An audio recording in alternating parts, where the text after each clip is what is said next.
Bueno, pues yo creo que hay temas que son de urgente tratamiento y tienen que ver pues con lo que pasó, bueno, tienen que ver en general con lo que está sucediendo en el plano de la campaña preelectoral, ¿no?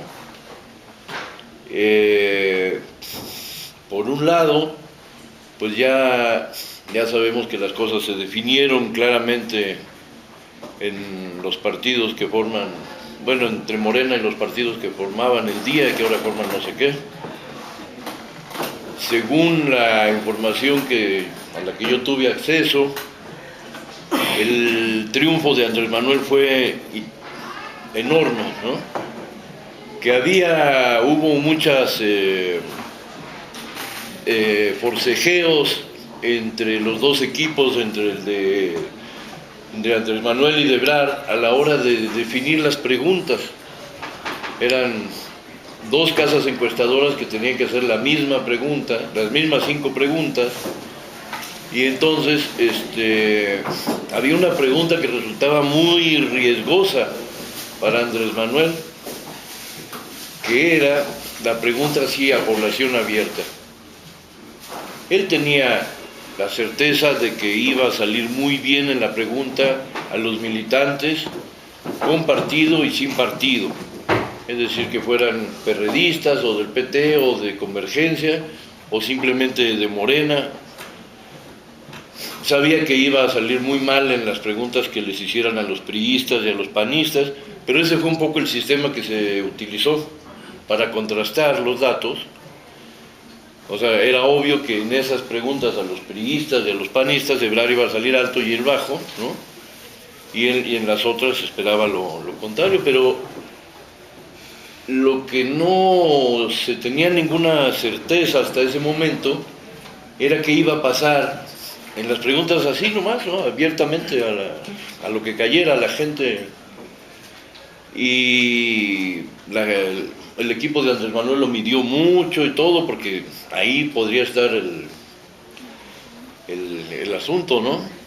Y sin embargo dijo, bueno, está bien, vámonos por ahí. Y en esas preguntas a población abierta salió, pero muchísimo más alto que Ebrard, ¿no? Y eso fue lo que hizo que Marcelo dijera, no, pues así ni hablar, ¿no? Eso hizo que admitiera los resultados, ¿no? Y pasó lo que pasó, ¿no?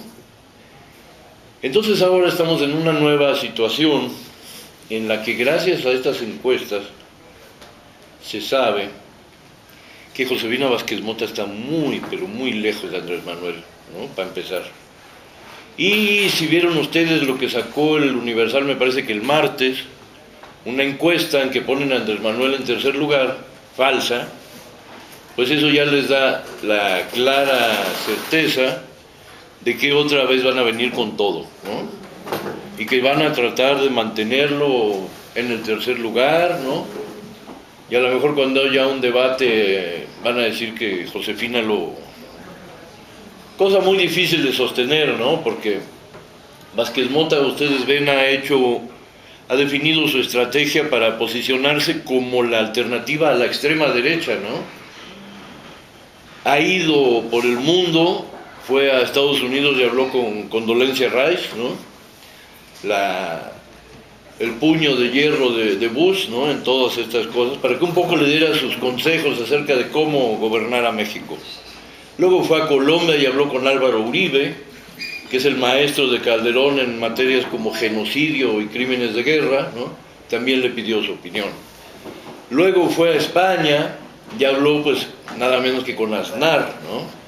Y con la gente del PP, o sea, el franquismo en su versión siglo XXI, y luego habló con otras gentes, pero digo, ya si le dio importancia a ese tipo de personajes para presentarse, para pedir ser apadrinada por ellos, ¿no? Pues digamos, ya sabemos qué se puede esperar de esta señora, que además no tuvo carácter para contener a Elbaster Gordillo, llegó a la Secretaría de Educación Pública y se convirtió más o menos en una especie de cenicienta del CENTE, ¿no? Gordillo llegó y le impuso lo que quiso, y además a la hora de hacer la mentada reforma educativa, pues no tuvo ningún empacho en suprimir la enseñanza de la filosofía, de las materias, en la tira de materias de la prepa y de, no sé si la secundaria, no, en la secundaria no se enseña, ahí se enseña lógica, ¿no? No, tampoco. No se enseña lógica hasta la prepa, ¿verdad? Sí. Bueno, pues todo eso. Ética. Ajá, ética. Y esa también la quitaron, ¿no? Entonces la ética, la lógica y la filosofía en la reforma de estos analfabetas que nos han destruido, pues la señora contribuyó alegremente. Entonces yo no sé qué puede ofrecer o quién puede creer que el PAN, ¿no?, tiene alguna posibilidad o le puede ofrecer algo a nadie, ¿no? Si ni siquiera con todo el dinero del gobierno Calderón pudo imponer a su hermana Cocoa, quien después de la derrota, dada su propia naturaleza, dicen que está hecha polvo, ¿no? Si no pudo ni en su tierra, el PAN no tiene ya ninguna posibilidad de nada, a menos que se avienten otra vez a hacer un fraude aún peor que el de 2006, que no creo que les alcance, ni que tenga nadie que los acompañe. Porque ayer se presentó el libro de la Gran Esperanza de México, ¿no? Pero alguien dicen que se iba a llamar también Gran Esperanza de Libertad, ¿no? O sea, GEL, ¿no? El libro de Peña Nieto, y bueno, ya fue la cargada total, ¿no? Hubo gente así tan abyecta como Juan Tier, ¿no?, como Rafael Cardona, que dijo, bueno, este es el hombre que esperaba México, las mujeres lo adoran, los niños, no sé qué, así como si hubiera vuelto a nacer Mao o Stalin, ¿no? Así, el Mesías. Entonces, bueno, van por la claramente toda la mafia, que ahora ya no le vamos a decir mafia, porque en la República Amorosa yo propuse que se les llame Grupo Dominante Oligárquico, que tiene las mismas iniciales de Gustavo Díaz Ordaz, pero bueno, eso estará por ver si lo aceptan. Van a ir con todo por Peña Nieto, ¿no? Y lo cierto es que, según dicen los que saben, Peña Nieto ya llegó a su tope, está en 44, creo, bueno, así lo tienen, ¿no? 44%, Andrés Manuel dijo que de acuerdo con sus mediciones está en 27%, y la señora Vázquez está ahí abajo como, no sé, creo que ni a 15 llega, ¿no? Y ya claramente se perfila cuál va a ser la competencia. Pero entonces, ante esto, se llega a una coyuntura muy extraña, algo que realmente nunca hemos visto en México, y es que a raíz de las reformas de la reforma electoral que se hizo en 2007, donde en un principio muchos vimos con simpatía que se limitara a la televisión la posibilidad de seguir enriqueciéndose y metiéndose miles de millones de pesos para que saliera toda una runfla de delincuentes maquillados y chapeados mostrándonos su linda sonrisa, ¿no?, que es una cosa que intoxica y que no sucede, digamos, en países, iba a decir países más avanzados, pero en países, ¿no?, como esto ya no es un país, eso sucede en los países, ¿no? Aquí nosotros ya ni a eso llegamos. Bueno, pues en esa reforma, y eso en su momento lo dijo Andrés Manuel y se opuso, pero nadie le hizo caso, ni Pablo Gómez, ni toda el grupo legislativo del PRD, que después ya saben cómo dio el giro cómo se dejó tocar políticamente la pierna por Calderón y por el PRI. Bueno, no vieron que esa reforma también introducía modificaciones que ahora son evidentes es decir, la primera que ya conocemos, que durante la precampaña que empieza además los tiempos, ¿no?, el 18 de diciembre y termina el 15 de febrero, como no hay otros precandidatos, entonces el candidato ya no puede aparecer en los medios, ni en la tele, ni en el radio, ni nada de eso, ¿no? Pero luego viene la veda, que es del 16 de febrero al 30 de marzo. O sea, que va toda la propaganda política, por un lado qué bueno y por otro lado qué raro, va a desaparecer hasta abril, ¿no? De aquí hasta abril. Va a ser un puente de Guadalupe Reyes un poco largo, así con una prolongación un poco extraña, ¿no? Pero bueno, eso yo creo que, por un lado, Peña Nieto dijo, yo no voy a usar un palero para poder hacer precampaña, ¿no? Y eso es evidente porque Peña Nieto, mientras menos hable, menos se desgasta, como no tiene nada que decir. Y como todavía seguimos esperando noticias de esa misión que mandó la NASA para averiguar si debajo de su copete hay vida inteligente, ¿no?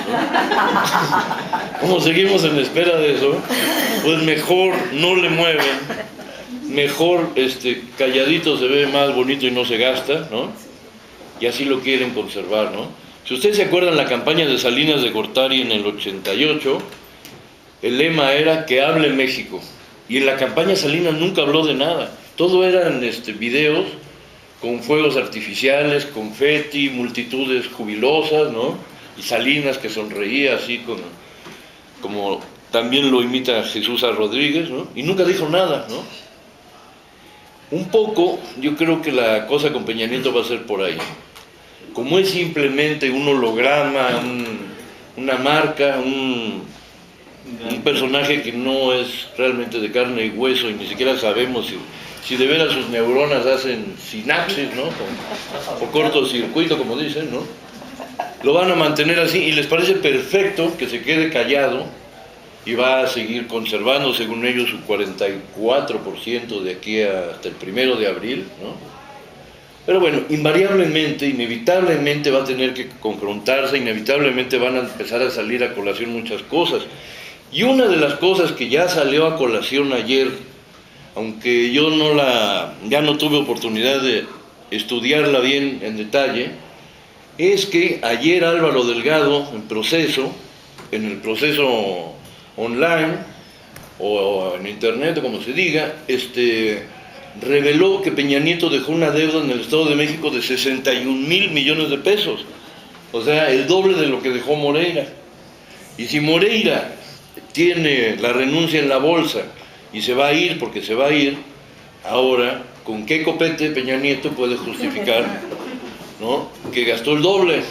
¿Y cómo lo gastó y en qué lo gastó? Eso por una parte.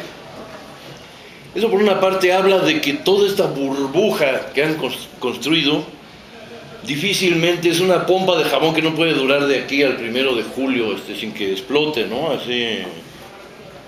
Entonces, pues yo creo que las posibilidades reales que tenemos como movimiento son reales, son muchas, son grandes, ¿no?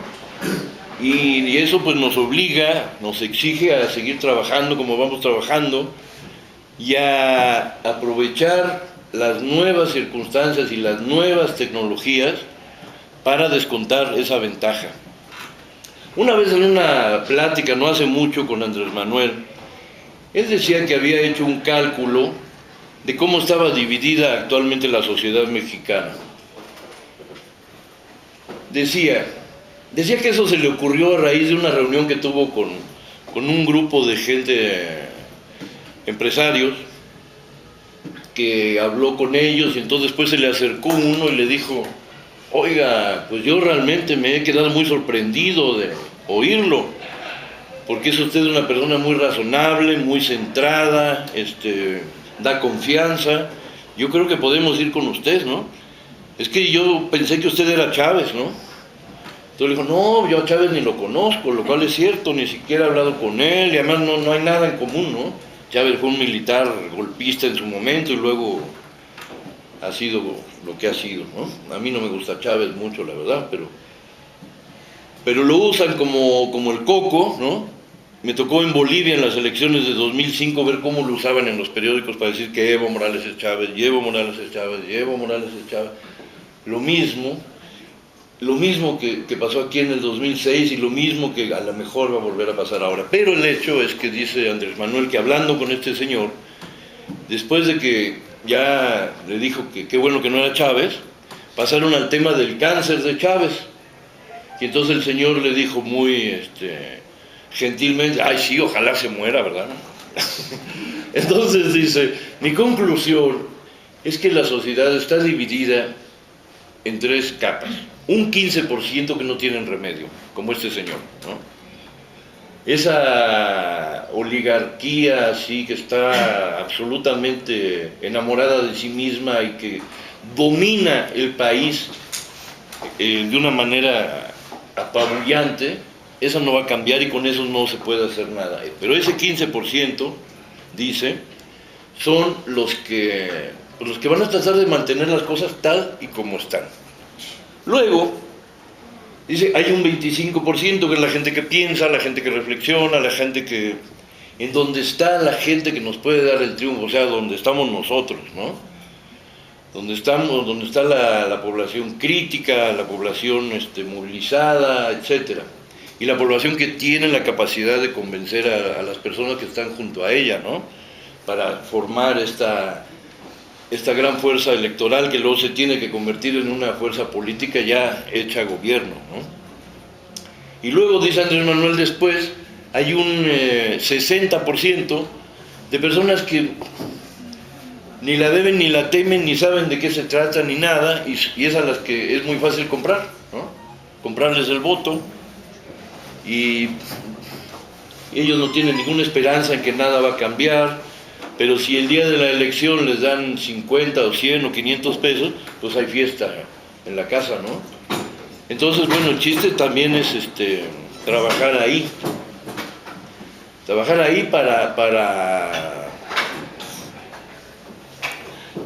para lograr esta corriente de opinión.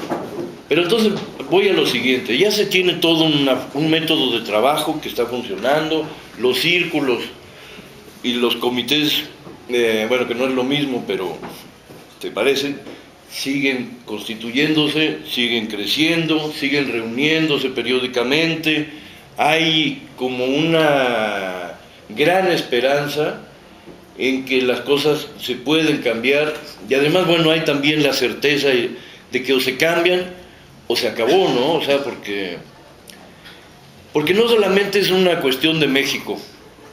Hay un asunto que a mí me tiene verdaderamente así muy deprimido, y es que yo me acabo de enterar, seguramente ustedes ya lo sabrán, que en el Pacífico Sur, entre las costas de Japón y de China y de no sé qué más, de Australia creo, las corrientes forman una especie de remolino, y ahí se ha formado una nata de botellas de plástico que abarca ya 2 millones de kilómetros cuadrados, es el tamaño de México. Y eso empezó hace 20 años y hasta la fecha sigue ahí y sigue creciendo. Y yo el otro día preguntaba, bueno, ¿cuándo Televisa ha mandado a sus reporteros para hacer el cerco informativo de la nata de plástico, ¿no? ¿Cuándo la ONU ha llamado a una conferencia internacional para ponernos de acuerdo cómo, como habitantes de este planeta, vamos a ir a recoger ese plástico y evitar que se siga tirando, ¿no? O sea, ¿qué clase de gobierno tiene el mundo, ¿no? Por favor, si en que cualquier persona de nuestras familias o cualquier persona que apreciemos les sale un lunar extraño en el brazo, pues vamos y lo atendemos, ¿no? Pero si dejamos que al planeta le salga un lunar de 2 millones de kilómetros cuadrados y nadie hace nada, pues entonces que todo está ya verdaderamente muy mal, ¿no? Y luego, bueno, pues esa reflexión conduce a otra. En 1945 terminó la Segunda Guerra Mundial. Vino el pacto, el acuerdo de Bretton Woods y todo esto, y se definió la nueva estructura financiera del mundo, y se creó el Fondo Monetario Internacional y el Banco Mundial para financiar la reconstrucción de los países vencedores y para entrar a una nueva etapa de desarrollo. Los rusos se quedaron con la mitad del mundo y los gringos se quedaron con la otra mitad. Pero hace ya ¿cuánto hace? Del 90 para acá van a ser ya casi 21 años, ¿no? Que esa estructura del mundo se acabó y esa forma de gobernar el mundo sigue funcionando cuando ya la verdad, ya las cosas ya no son así, ¿no? Entonces ahora lo que hay es usura, la política financiera internacional es la usura y todos los países de Europa y de África, digo, y de Asia, ¿no? Que están experimentando, y de África también, que están experimentando estas crisis de fin de modelo y de que parece fin de civilización y de pronto hasta de fin de mundo, ¿no? No encuentran una salida y los gringos, pues como siempre, están pensando que la salida va a ser una guerra, ¿no? Una nueva guerra que va a reducir la población, que va a generar dinamismo económico, etcétera. Yo creo que, bueno, que eso es, así está el mundo y el mundo entero se da cuenta que esto ya no funciona, ¿no? Ahora, ¿por qué siguen los partidos políticos en Europa quitándose unos para ponerse otros? Porque unos hacen la política del Fondo Monetario Internacional hasta que fracasan. Entonces entran otros a hacer la política del Fondo Monetario Internacional para, ¿no? O sea, en España cayó Aznar y llegó Rodríguez Zapatero. No hay ninguna diferencia, son exactamente la misma cosa, ¿no? Duró su etapa, pues, su periodo, y se agotó y ahora arrasa Rajoy, ¿no? Y van a seguir haciendo la misma política del fondo. Y en Italia, mientras en España caía Zapatero, que es de izquierda, ¿no? En Italia finalmente cayó el fascista delincuente semejante a Calderón de Berlusconi, ¿no? Y así, o sea, es un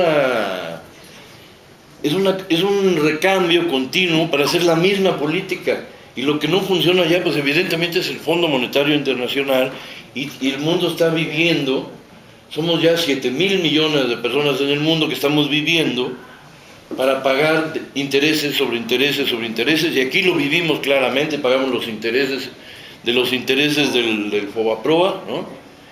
Y hemos pagado no sé cuántos miles de millones de dólares y la deuda es más grande que nunca y va a seguir siendo más grande que nunca siempre, ¿no? Entonces, esto ya no tiene lógica, no tiene sentido. Realmente se impone empezar a generar un cambio de fondo y un cambio verdadero, porque si no, se acabó la vida en la Tierra, digamos. Cuando dicen que el que peligra es el planeta, no, hombre, el planeta que va a peligrar, ¿no? Nosotros somos como unas pulgas subidas en un perro, ¿no? O sea, lo que peligra es la sobrevivencia de esas pulgas, ¿no?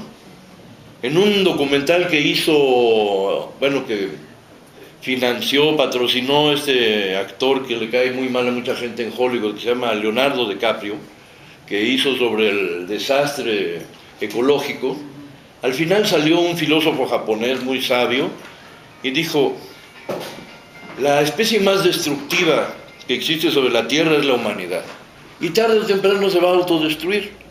Entonces pasarán los siglos o los milenios y el agua volverá a ser cristalina, los cielos volverán a ser puros, los mares, no sé qué, pero ya no estaremos nosotros, ¿no?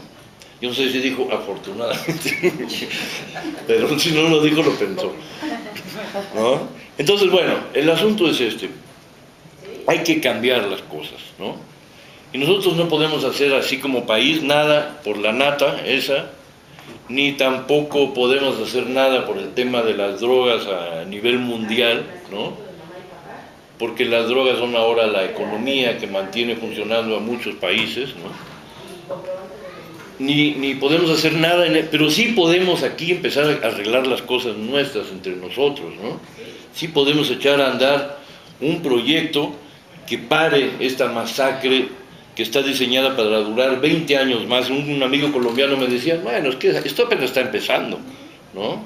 Está empezando, pero ya van más de 60.000 muertos y no sabemos cuántos desaparecidos, ¿no? No tenemos la más remota idea de cuántos desaparecidos hay, ¿no? Dicen que a lo largo de toda la vía del tren de la muerte, ¿no? Hay narcofosas igual que las que descubrieron en Tamaulipas, pero hay desde Chiapas hasta Tijuana, ¿no? Hasta donde sea. ¿Ah? ¿Cuánta gente hay ahí? Porque Calderón permitió que los migrantes fueran así como las cebras, ¿no? En los programas de Animal Planet, ¿no? Ustedes ven que salen las cebras, ¿no? Y se las comen los cocodrilos, se las comen los leones, se las comen esto, ¿no? Calderón dijo: vía libre para acabar con los migrantes de América Latina como quieran y para sacarles el dinero como quieran, y son un gran negocio para la gente honesta, para la mafia, para el narco, para la Mara Salvatrucha, para la Marina, para el Ejército, para la Migración, para la Policía Federal, y somos finalmente el brazo ilegal de la migración de Estados Unidos, ¿no? O sea, somos un tapón de horror para frenar el flujo migratorio de millones de personas que cada año quieren llegar a Estados Unidos pasando por aquí, ¿no? Entonces, pues también podemos hacer algo al respecto, yo creo, ¿no? Yo creo que sería cuestión de llamar a una conferencia de los países que nos mandan, o países exportadores de migrantes, ¿no? Pues para, no sé, algo se tiene que hacer al respecto. Pero bueno, entonces, lo que está claro, lo que es cierto es que esto no puede continuar así, y podemos y creemos todos, ¿no? Si no, no estaríamos en estos momentos reunidos, que podemos generar la convicción, transmitir la convicción a otras personas y formar esa gran fuerza electoral que debe llevar a Andrés Manuel a la presidencia con 20 millones de votos, ¿no? De una elección en la que dicen los del IFE que van a votar algo así como 80, algo también desproporcionado con respecto al número de gente que votó hace 6 años, ¿no?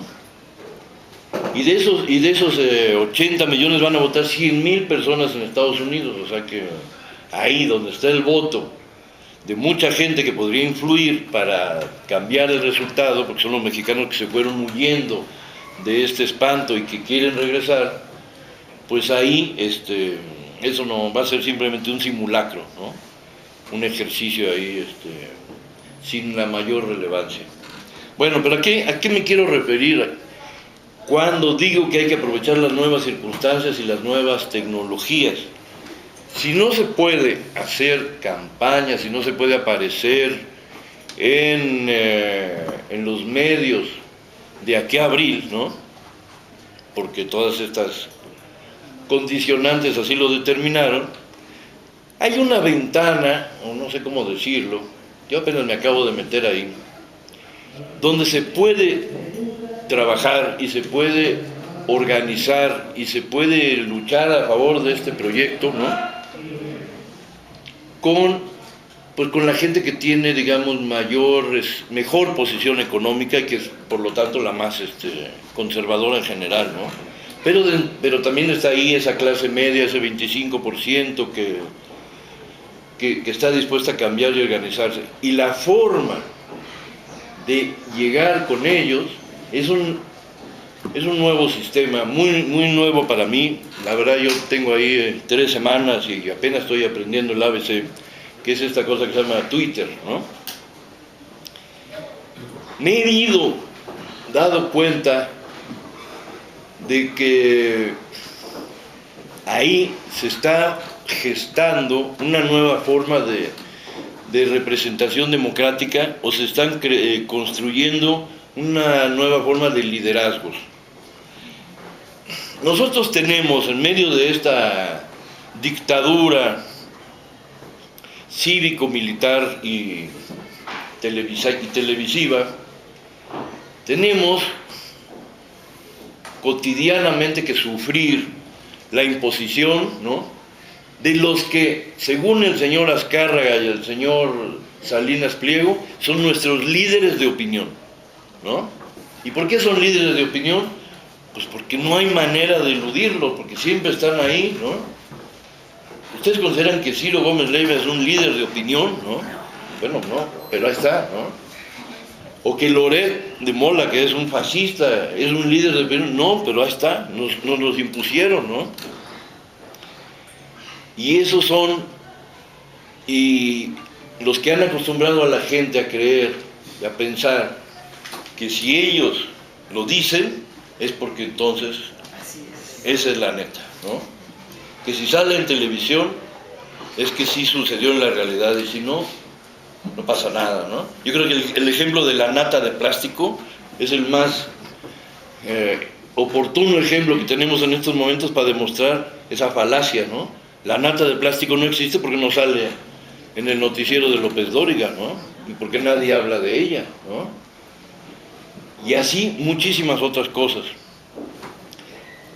A lo largo de este año, del año pasado, en fin, en estos últimos tiempos, yo he tenido la oportunidad de viajar mucho y me he dado cuenta que prácticamente en cada mapa, en cada centímetro del mapa de México, hay un super negociazo y hay una super injusticia, ¿no? En cada puntito así, ¿no? Me acaban de contar el caso de una playa en Michoacán, donde está muy cerca de Lázaro Cárdenas, y es una zona en la que hay mucho hierro, hay minas de hierro, pero también hay poblaciones indígenas que no quieren ni les interesa que se explote el hierro, y que lo que les interesa es cultivar la tierra y vivir de la pesca, ¿no? Ahí hay mucha langosta, y hay muy buen pescado, mucho marisco, Entonces tomaron una franja de tierra en la costa que les pertenece por cédula real, porque ha sido siempre de ellos toda la vida y no sé qué, y se enfrentaron con la presión, por un lado, del cártel de la familia. Porque yo no sé si ustedes saben, pero el cártel de la familia, entre otras cosas, exporta acero a China, ¿no? Recogen el hierro de esos yacimientos y lo exportan y lo convierten en acero y lo mandan a China, ¿no? Entonces, bueno, además está creciendo cada vez más la influencia del cártel de Sinaloa. Y entonces, bueno, el asunto es que esta comunidad de indígenas que están en resistencia fueron a ver al gobernador, a Leonel Godoy. No, mentira. Primero que nada llegó la Marina. La Marina la mandó Calderón. Y la Marina inmediatamente se puso de acuerdo con los narcos, ¿no? Y se convirtió en una amenaza más también para ellos, a la gente, ¿no? Y la Marina y los narcos y todo eso están trabajando porque muy cerca de ahí están las playas del Tamarindillo, la costa que Lazarito Cárdenas le vendió a Fox a cambio de la gobernatura, ¿no? Ese pequeño trueque que hicieron en el año 2001, 2002, así, con la venia, ¿no?, de su santidad el ingeniero Cuauhtémoc, ¿no? Que dio su bendición para eso, ¿no? Y entonces, bueno, esta gente estorba, esta comunidad estorba, y fueron a ver al gobernador, a Leonel Godoy, el disque gobernador, que nunca gobernó nada, y les dijo: lo siento, yo estoy rebasado y no puedo hacer nada. ¿En cuántos lugares de México, gracias a esta forma de desgobierno de Calderón, está pasando lo mismo, ¿no? ¿En cuántos gobiernos ya no existe el Estado nacional, ¿no? Porque si volvemos, yo creo que siempre es útil recordar qué significa el Estado como concepto, ¿no? El Estado es una cosa que tiene tres componentes. Uno es la población, otro es el territorio y otro es el gobierno. Y entonces un Estado que funciona es aquel en el cual el gobierno controla el territorio y protege a la población, ¿no? Aquí el gobierno, para empezar, no existe, ¿no? Es una caricatura. No tienen ya capacidad, ni si no pueden proteger una playita en Michoacán, no pueden proteger ciudades enteras en Tamaulipas, ni pueden proteger, ya no existen, el Estado desapareció, ¿no? Pero muy hábilmente estas personas han aprovechado la circunstancia para convertir a México mágicamente en dos cosas al mismo tiempo, ¿no? Por un lado, sin que nos diéramos mucho cuenta, implantaron una dictadura militar con civiles, ¿no? O sea, una dictadura cívico-militar que ahí está y que forma parte ya también de la gente que tiene el poder en México, que es la gente que está armada. La gente que está armada en México son los narcos y son los uniformados, ¿no? Esos son los que controlan el territorio pedacito por pedacito por pedacito por pedacito, pero lo controlan, ¿no? Ahí ya no hay un proyecto de país ni hay nada. Pero entonces, todo esto ha sido creado deliberadamente, porque no se puede decir que no. Cuando Calderón llega en 2006, una de sus primeras acciones es agarrar a todos los capos que estaban presos, meterlos en una bolsa y mandarlos a Estados Unidos, ¿no? Con lo cual desorganizó todo, porque ellos estaban presos, pero pues digo, eran los jefes, y como quiera mantenían pactos y mantenían acuerdos y mantenían una cierta lógica de... Finalmente son hombres de negocios, ¿no? No creo que sean menos perversos ni menos malditos que Azcárraga o que Salinas Pliego, lo que pasa es que tienen métodos más explícitos, ¿no?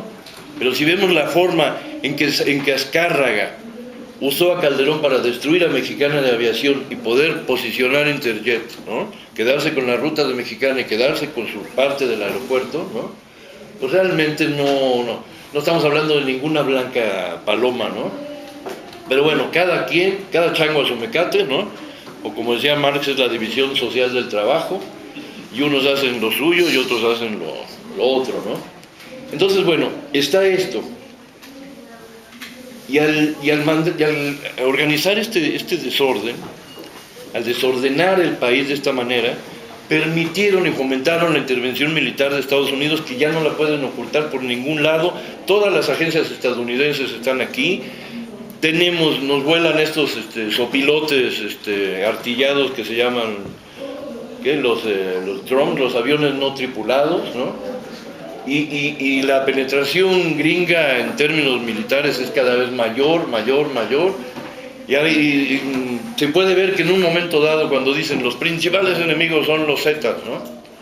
Y entonces el cártel del Golfo arrincona a los Zetas, la embajada de Estados Unidos dice que maten al líder del cártel del Golfo, ¿no? Para que entonces los Zetas tengan un respiro. O sea, el chiste es mantener el caos, ¿no? Y eso con la bendición de Calderón. Entonces, de esa forma, nos hemos convertido en lo que se llama un protectorado de Estados Unidos, ¿no? Somos ya, no sé, una especie de Guantánamo, pero gigantesco, ¿no? Donde en términos militares los gringos deciden y hacen lo que sea y se acabó la soberanía del país. Pero por el otro lado, y muchos estarán de ustedes preguntándose a qué hora les va a tocar el punto, nos convertimos también otra vez en colonia de España, ¿no? Ya todas las empresas españolas están aquí, dominan todas las ramas de la industria, ¿no? Y ahora lo que acaba de pasar con la Suprema Corte, pues es una clara demostración de eso, ¿no?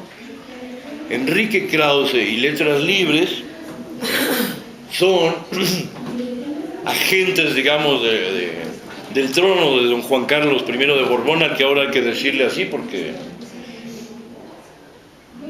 cuando la Suprema Corte falla a favor de Krause y dice que la jornada es un nido de terroristas de ETA, y Krause nunca lo demostró, y el ministro Saldívar y 3 ministros más dicen, bueno, usó expresiones desabridas, ¿no? Pero lo hizo para darle más notoriedad a su asunto.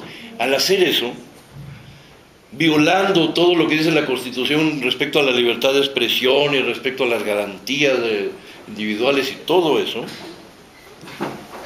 la Suprema Corte dio un paso atrás en la historia y se volvió a convertir en lo que antes era la Real Audiencia de Nueva España, ¿no? ¿Se acuerdan? Los oidores, que eran así como los que nos mandaban de allá, y aquí dirimían todas las cuestiones legales, ¿no? Bueno, a eso retrocedieron esta oncena de gorditos forrados de negro y de millones de pesos, ¿no? Es como si en el mundo árabe dijeran que la jornada es parte de Al Qaeda, ¿no? Es más o menos lo mismo, así como, ¿no? Pero lo hicieron para complacer, obviamente, a su graciosa majestad, ¿no? Endesa, Repsol, Iberdrola, Iberia, Prisa, etcétera, etcétera, etcétera, etcétera, ¿no? E incluso a sus vasallos gramaticales, ¿no? Que ahora, de acuerdo con las leyes de la maldita Real Academia Española, que no es más que un instrumento imperialista, ¿no? Nos obligan a que escribamos gángsteres, ¿no? Y tráileres, ¿no? Cuando se debe escribir como se habla, ¿no? No como hablan allá, que ni siquiera me han podido decir nunca Jersey, ¿no? Dicen Jersey, ¿no? Porque la verdad es humillante, ¿no? Por decirlo menos. Pero esa es la situación, somos otra vez una colonia en términos económicos y somos un protectorado en términos militares, entonces ya no somos un país. Esa es la verdad, este país ya no existe. Lo lograron. Querían acabar con el proyecto que surgió en la Constitución mexicana a raíz de la Revolución del 17. Bueno, pues lo lograron, ¿no?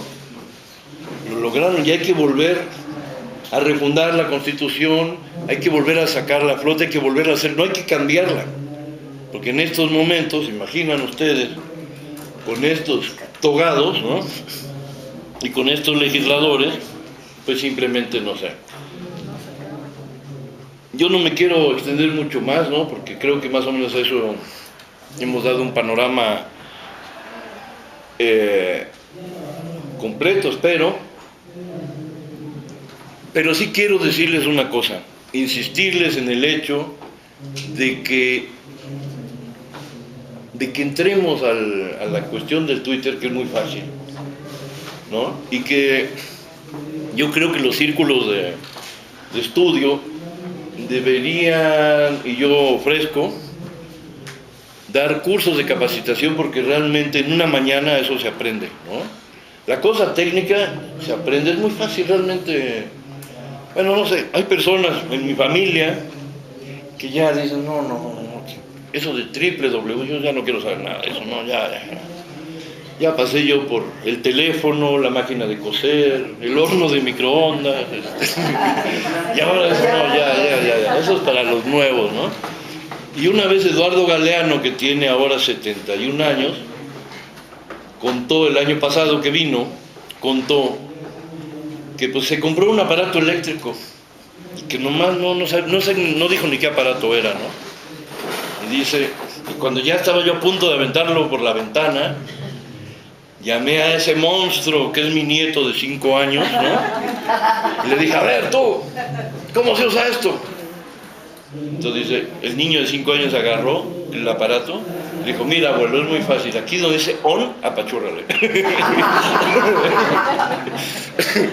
Y entonces, bueno, la verdad que entrar a eso, es una cuestión que se puede, no hay que tener un teléfono de estos,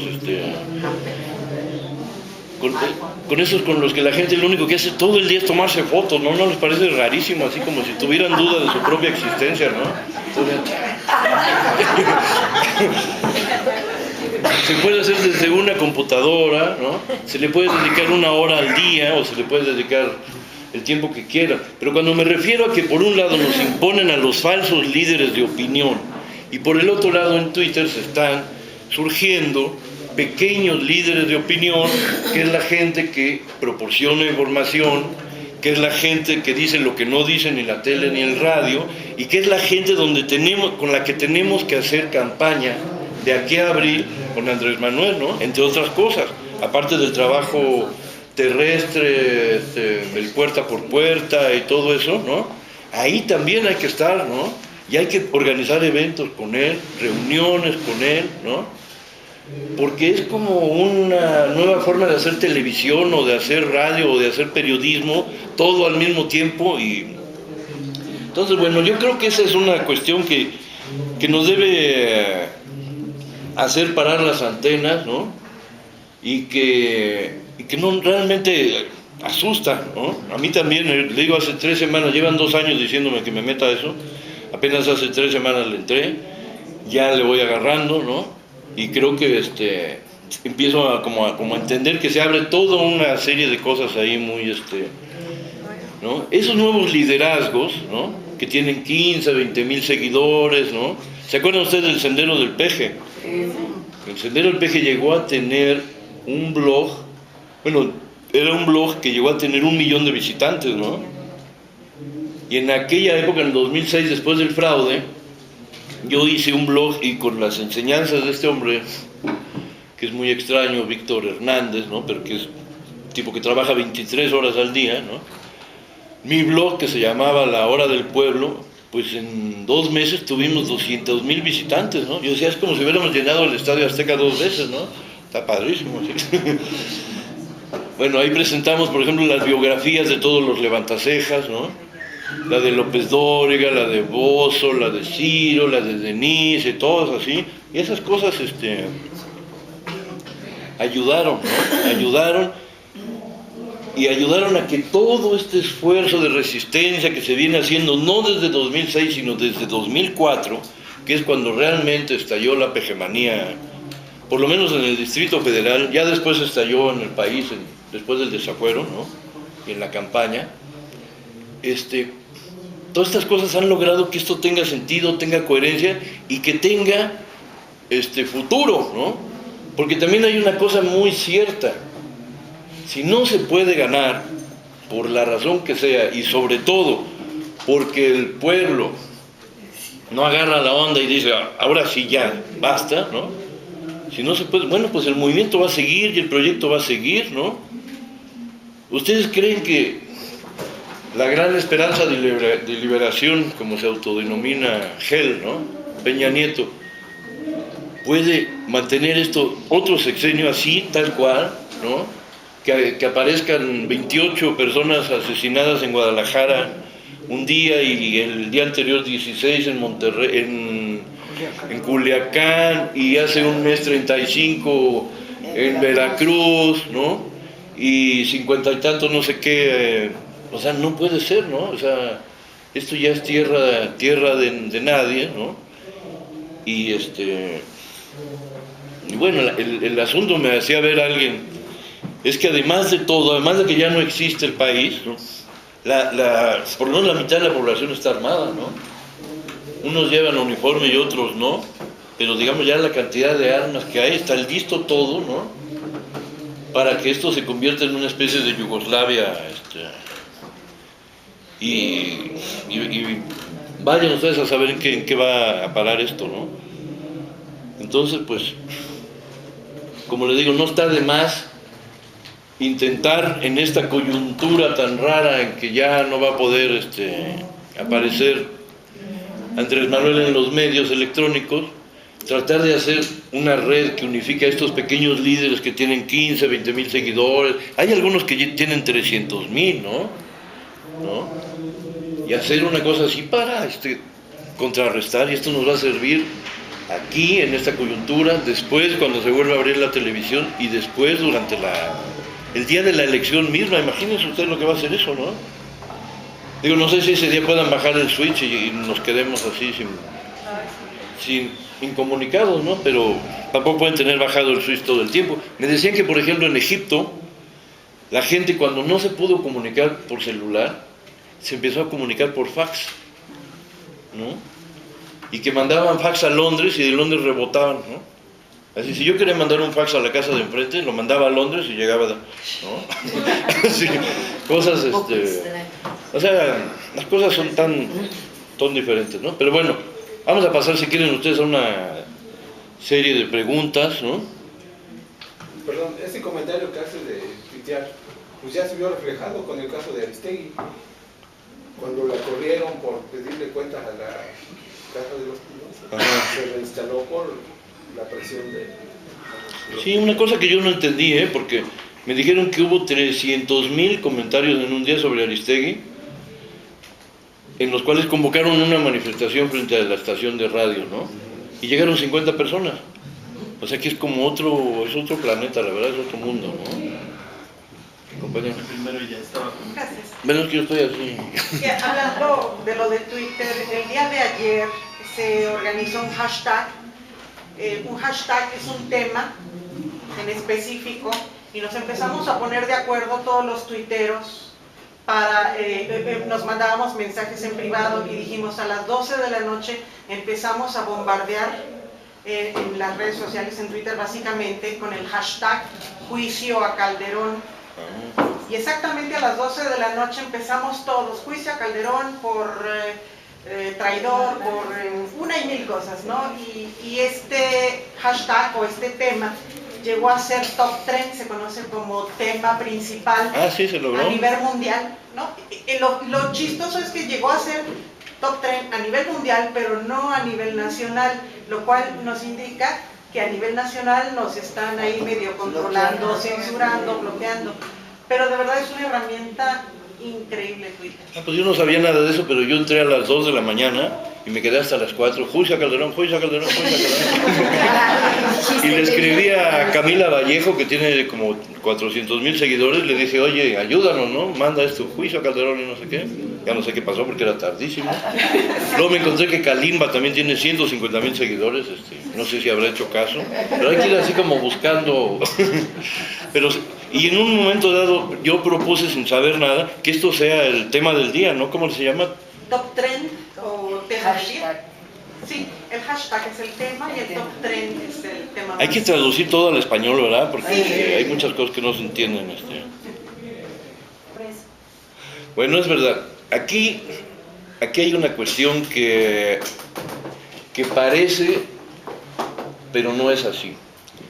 Parecería que a raíz de que Marcelo Ebrard dice, está bien, acepto, reconozco que Andrés Manuel está mucho mejor en las encuestas y qué sé yo, ¿no? Y Andrés Manuel dice, bueno, entonces la definición de la candidatura en del DF quedará de este lado de Marcelo, lo que sea, ¿no? Eso es una forma diplomática de decir las cosas, ¿no? En la medida en que nosotros, los que habitamos aquí y los que hemos sufrido esta espantosa administración de Marcelo Ebrard, que ha reducido la calidad de la vida, le ha quitado el brillo a la luz, una cosa ha sido espantosa, ha sido un gobierno deprimente, ¿no? Que lo único que nos hizo ver durante todos estos 5 años fueron montones de piedras, ¿no? Como si nos hubieran bombardeado, ¿no? Y estos embotellamientos y esta cosa del factor sorpresa, ¿no? Que uno dice, sí, llega en 5 minutos, da la vuelta y ya te metiste en un hoyo del que vas a salir en 3 horas, ¿no? Y nadie te puso un cartelito que dijera, oiga, cuidado, si se mete aquí, se va a atorar, ¿no? Mejor váyase por allá o nada. Un autoritarismo, un desprecio y al mismo tiempo una corrupción escandalosa, ¿no? Y una corrupción que se reflejó en las delegaciones de una manera, en todas, en las que tiene el PRI, en las que tiene el PAN, en las que tiene, en todas sacaron raja, ¿no? Y así como Calderón hizo, digamos, la estrategia de darle impunidad a todos, ¿no? Al Gober Precioso y a Fidel Herrera y a quién sé yo, para que hicieran lo que se les pegara la gana a cambio de que lo dejaran en la presidencia, Marcelo logró que todos los delegados metieran la mano a los negocios públicos, ¿no? A cambio de que él hiciera sus grandes megaproyectos, hiciera sus grandes obras, ¿no? Y ahora nos plantean cosas tan absurdas como me decía una compañera tuitera, ¿no? Decía, pagar para llegar al trabajo es un robo, ¿no? Porque si yo llego tarde a mi trabajo me descuentan 100 pesos, ¿no? Por decir algo. Pero si le tengo que pagar 50 pesos a Marcelo Ebrard, pues ya me fregué, ¿no? De todos modos ya mi salario bajó 50 pesos al día o 250 pesos a la semana, ¿no? Y si a pesar de pagar no llego, pues entonces ya perdí 150 pesos. ¿Por qué? La ciudad debe estar al servicio de la gente y la ciudad debe estar al servicio de la productividad y de la eficiencia, ¿no? ¿Por qué Ebrard deja y pone estas casetas de peaje en medio de la ciudad y van a ser empresas españolas, ¿no?, al servicio de su majestad el rey, ¿no?, las que van a cobrar durante 40 años ese peaje, ¿no? O sea, no puede ser, ¿no? Tampoco puede ser que un proyecto tan maravilloso como el de la UACM haya quedado en manos de una bruja como Esther Orozco, ¿no?, que dirige esa institución como si fuera una correccional, ¿no? Sí. Hace 3 días, después de dejar plantados varias veces a un grupo de estudiantes que estaban discutiendo con ella una serie de reformas, los dejó plantados, y cuando se dieron cuenta de que les estaba tomando el pelo, fueron y tomaron el edificio donde se paga la nómina. Lo tomaron 4 horas y se fueron hasta que llamaron la atención y no sé qué, ¿no? Pues la señora prefecta, ¿no?, o no sé cómo decirle, ¿no?, dijo, esto va a hacer que se retrase el pago 1 semana a todos los trabajadores de la universidad, ¿no? O sea, y esa señora la puso Ebrard, ¿no? Y esa señora tiene el apoyo de Mario Delgado, que es el candidato de Ebrard. Y detrás de Mario Delgado está el Baester Gordillo, que ha apoyado a Esther Orozco en todo, y que se trata de destruir ese proyecto, ¿no? Y como eso hay muchísimas otras cosas. Entonces, qué bueno que la compañera Laura lo mencionó, porque hay por ahí una serie de círculos de estudio y de gente de Morena que no está dispuesta a quedarse con los brazos cruzados para quebrar nombre al que se le antoje, ¿no? En primer lugar, porque si nombra al que se le antoje, vamos a perder la ciudad, ¿no? Ninguno de los ineptos estos prepotentes que ha tenido ahí en el Zócalo garantiza un triunfo, ¿no? Tiene que ser un candidato nuestro, y tiene que ser un candidato del movimiento, y tiene que ser un candidato que ayude a Andrés Manuel, que le dé votos, no que se los quite, ¿no? Porque el voto diferenciado no existe. Si ponen ahí, no sé, a Esther Orozco como candidata al gobierno del DF, la gente no va a votar por Andrés Manuel y por Beatriz Paredes, ¿no? No, se van a ir directo todos con el PRI o con el PAN o con Rosario Robles, ¿no?, que va de senadora por el PRI, por senadora del DF, ¿no? Entonces, bueno, la idea es que se está trabajando, es organizar un foro el 10 de diciembre, para definir una plataforma política y decir que Morena en el Distrito Federal no apoyará a ningún candidato que no haga suya esa plataforma, ¿no? Como un primer requisito para que los candidatos que digan, sí, yo la firmo, después se sienten a debatir delante de un panel de especialistas que les hagan preguntas profundas y críticas acerca de los temas más importantes de la ciudad, y que ahí se vea la calidad de la melcocha, ¿no? O sea que los que ganen el debate, pues entonces se harán acreedores a esa, a ser el candidato o la candidata del movimiento, ¿no?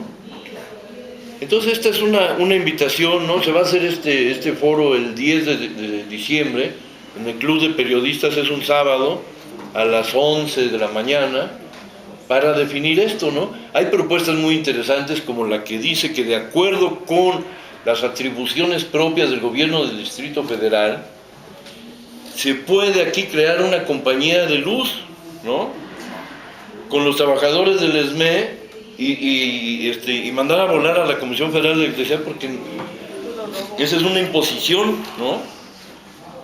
Entonces, esa es una demanda que puede ser muy importante, yo creo que eso, realmente mucha gente se aglutinaría para votar por ese tipo de cosas, porque estamos en tan poco tiempo hartos de la Comisión Federal de Electricidad, ¿no? Y así sucesivamente hay muchas otras cuestiones, suprimir el pago de peaje, ¿no?, sacar a Orozco de la UACM y al contrario, darle una buena inyección de recursos y de todo a la UACM para que lleve a cabo su misión, ¿no?, y muchas otras cosas, ¿no? Entonces yo creo que esa era la intención. Tengo entendido que por ahí del lunes va a salir una convocatoria en la jornada para esta reunión del 10 de diciembre. Y además, si ustedes quieren invitar a más personas de otras organizaciones, etcétera, esas personas y ustedes ya se pueden anotar en una página que se llama dfnoaldedazo@gmail.com, ¿no? Para que echemos a andar esto, ¿no? Se dice que Ebrard va a hacer una encuesta el 15 de diciembre, entre el 15 y el 16 de diciembre, ¿no? Y también yo supe que al mismo tiempo que se hicieron las encuestas estas entre Marcelo y Andrés Manuel, se hizo una para ver quiénes podrían ir al Senado por el movimiento, ¿no? Y que los resultados quedaron así. En primer lugar, Barrales ganó en esa encuesta. En segundo lugar quedó Mancera. En tercer lugar quedó Martí. Y en cuarto lugar quedó Clara Brugada para senador, ¿no? Pero pues yo creo que ese es un indicador de cómo, a dónde va a soplar el viento, ¿no? Y por otro lado, Mario Delgado quedó en el lugar número 568.